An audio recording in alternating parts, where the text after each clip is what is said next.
I was born early, and when I was born, I had dangerously low platelet counts. My platelets were so low, if someone would touch me, I would bruise.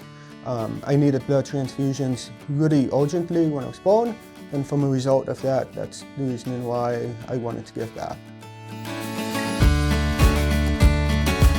Yeah, so growing up, me and my buddy Brandon, we always went to monster truck shows. We went to different RC events, and me being an overambitious child, I'm like, I can do this better. So the initial thoughts of the event was just like, hey, let's get some jumps, let's have a good time.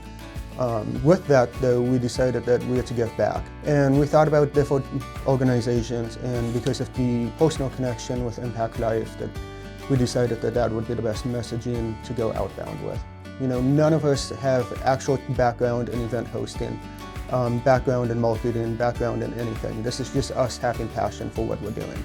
We only had 8 people the first year, so for us it was just a group of friends setting jumps, and we were selling hot dogs and snow cones, and we were doing everything we possibly could to raise money.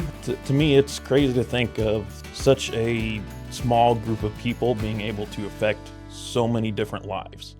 And even thinking that, well, one of those lives, you know, we saved one person here, but they may go on and save another 25, and then that just the water trickle-down effect that it has on everyone. Yeah, the purpose behind the event was always 3 things. One was to always have fun with RC models. The second was to always raise blood drive awareness, and the third one is always just to give back either financially or with blood products. Throughout the 15 years of RC Fest history, we've raised almost $40,000 for ImpactLife and saved up to 1,100 lives as well.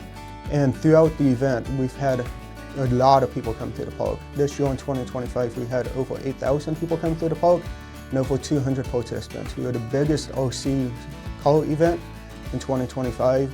I think it was really cool to see the event flourish to what it is.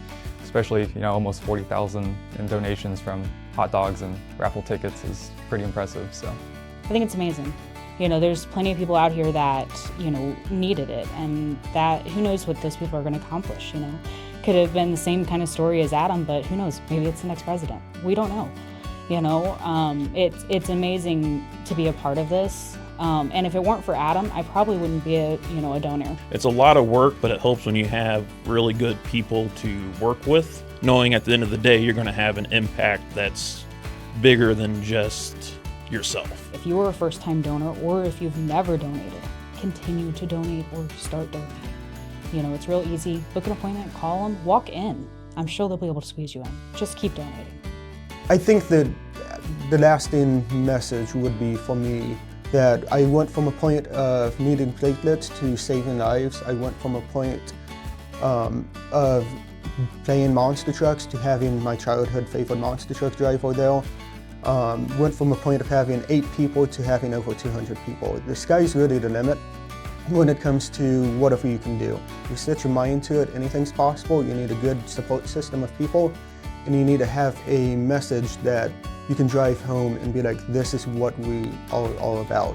And for us, that was always ImpactLife and RC Fest. And whenever someone has an experience with an RC model, if they came to the event, or anyone that has any lasting impressions from the blood donation efforts, they're going to either continue donating, they're going to think about donating, they're going to share the impact message, and they're going to have fond memories of the event for many years to come.